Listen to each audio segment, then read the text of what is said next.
Nzoia County Governor, that is George Natembeya, Eugene Wamalwa, and also the former Secretary General for UDA, that is Cleophas Malala, has vowed not to allow government to give leasing rights to rye. The courts had earlier on ordered that neither the president should, that is President William Ruto, has the right, or the government has the right to give a leasing to rye, and also banned rye from stepping into Nzoia Sugar. And that is the conflict that you are now seeing, that the three had demonstrations yesterday heading towards the Nzoia Sugar. There are a couple of issues that got to be raised here. But before we reach to that point, let us listen first to their grievances from George Natembeya. Mutakubali wamalize Nzoia?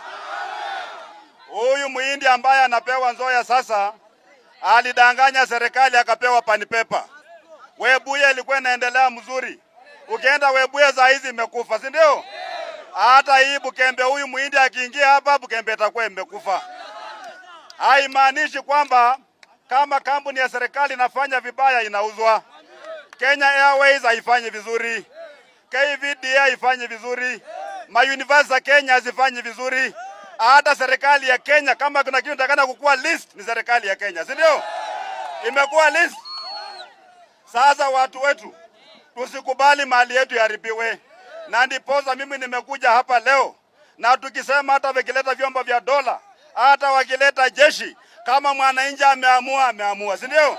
Well, Natembeya puts it clearly that if there is anything that needs to be raised is the government of Kenya, since the government of Kenya is the one that is not performing. It is the government that is not working for the benefit of the Kenyan citizens. Instead, it has remained to be a very oppressive regime. Na sisi tumesema kama utaumia saa hizi wengine wapate faida baadaye, wacha ikuwe hivyo, si ndio? Si mnaona vile wamepanga magari? Hawa majamaa mshahara yao sisi tunalipa, ama namna gani? Askari wetu mjue kwamba mnaumia kama kila mwananchi wa Kenya anaumia. Now, just about the court order, Eugene Wamalwa is actually holding the court order that is barring the government from leasing or selling Nzoia Sugar to rye, and also barring rye from meddling into Nzoia Sugar activities. Court order. Hii court order ilipeanwa ya kwamba tarehe 23 mtu anaitwa Rai asikanyage Nzoia. Hii court order ilizuia waziri na serikali ya Ruto kuuza mashini yenu ya Nzoia. Sasa leo tuko hapa kuambia Rai, kama wewe umekaidi amri ya mahakama, if you bwana Rai, you have defied the court order, we declare you persona non grata, usikanyage hapa kwetu. Sababu order inakuzuia kuingia Nzoia. Wale wote wamekuingiza, wamekupa Nzoia is null and void, na leo tumtuka kusavi order. Tuko pamoja? You might be asking yourself, why all of these fuss if Nzoia Sugar could be leased and at least give employment opportunities to the youth within the region? What's wrong about it? Therefore, let us segment it. Imagine that you have your land that you want to lease for 30 years and the market value under which the government is trying to lease it, it's like on a throwaway price. It's like selling it. For instance, Natembeya was saying that the land is, or Nzoia Sugar was going to be leased at 50,000 shillings per year for 30 years. I mean, that is, I can't even, I don't know the best term to call it. It's not even throwaway price, like you're giving it to someone free of charge. What is the meaning of that? It's like you're undervaluing the importance of the machinery in Nzoia Sugar, right? It goes without saying that the government has some hidden agenda, and that is why we have to ask ourselves, what is the motive? Because as the leaders have put it clear, that there were other companies that were put under rye, and today they are completely dead. And that takes me to another point.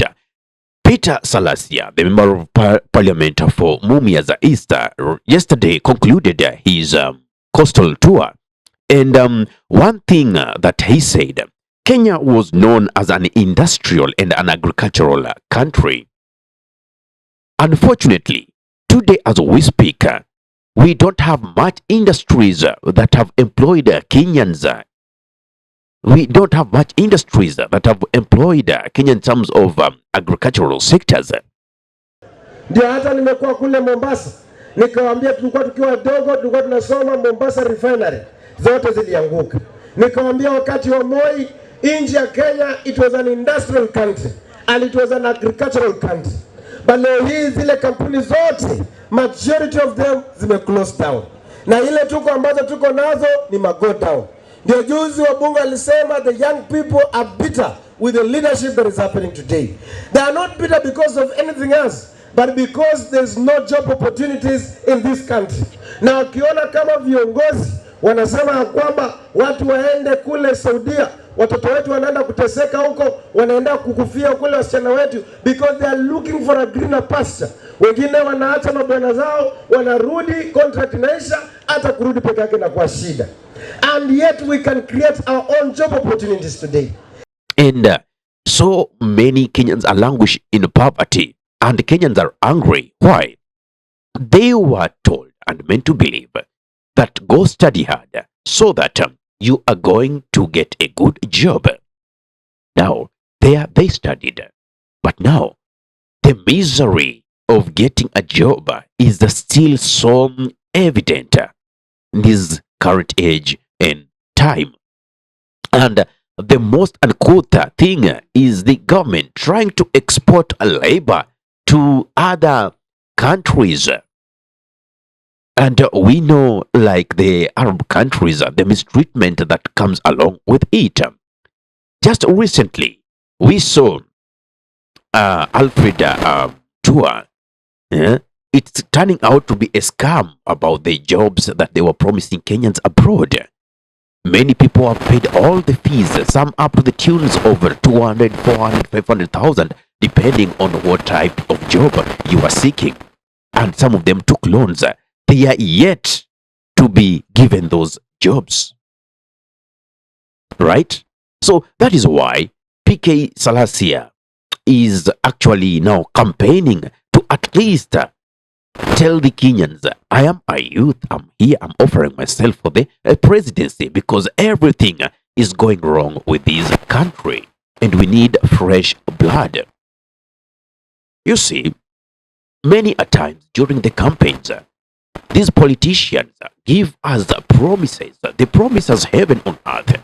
They tell us that they are going to give or create more job opportunities, more employment opportunities, such that every graduate who comes out of an educational institution will able to get a job.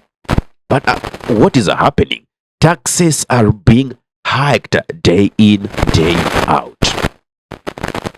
Therefore, we need to ask ourselves, what are the motives of these leaders? Are they really working towards making sure that the livelihoods of Kenyans have improved, or the greed is driving them towards something else that we as Kenyans is hidden to us? Is there a hidden agenda on these? Therefore, I totally support what Eugene Wamalwa is saying. I totally support what George Natembeya is fighting for, and I totally support what Cleophas Malala is fighting for. Personally, I don't come from Western region, but so long as I'm doing my business within the borders of Kenya, I'm paying taxes. Therefore, I have the right to speak. Therefore, Kenyans, it is a high time that we open our mindset, we open our eyes. Let us not be convinced using the old tactics, the old gameplays in terms of politics, being segregated into tribal cocoons, such that somebody might clinch into power so softly, leaving us languishing in poverty. Let us do what happened in Senegal some years back It was last year when they elected somebody that nobody thought would become the president. Oppression had reached its optimum levels.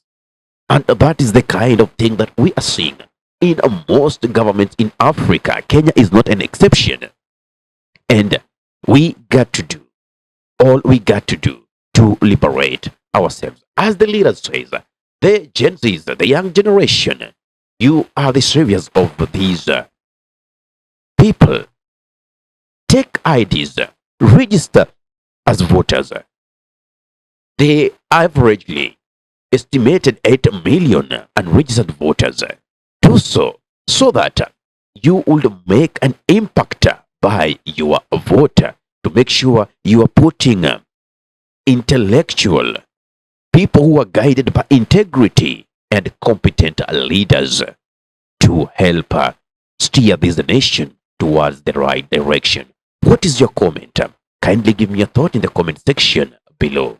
If you're watching from my YouTube channel and you love content of this nature, kindly subscribe and press notification button so anytime that we are live or we upload content of this nature, you'll be the very first person to be notified. Ahmed Halif is my name for the unscripted talks here in Dab Radio. Assalamu alaikum wa rahmatullahi wa barakatuhu. Kwa timba kali za Afrika, Dab Radio ndio mpango mzima.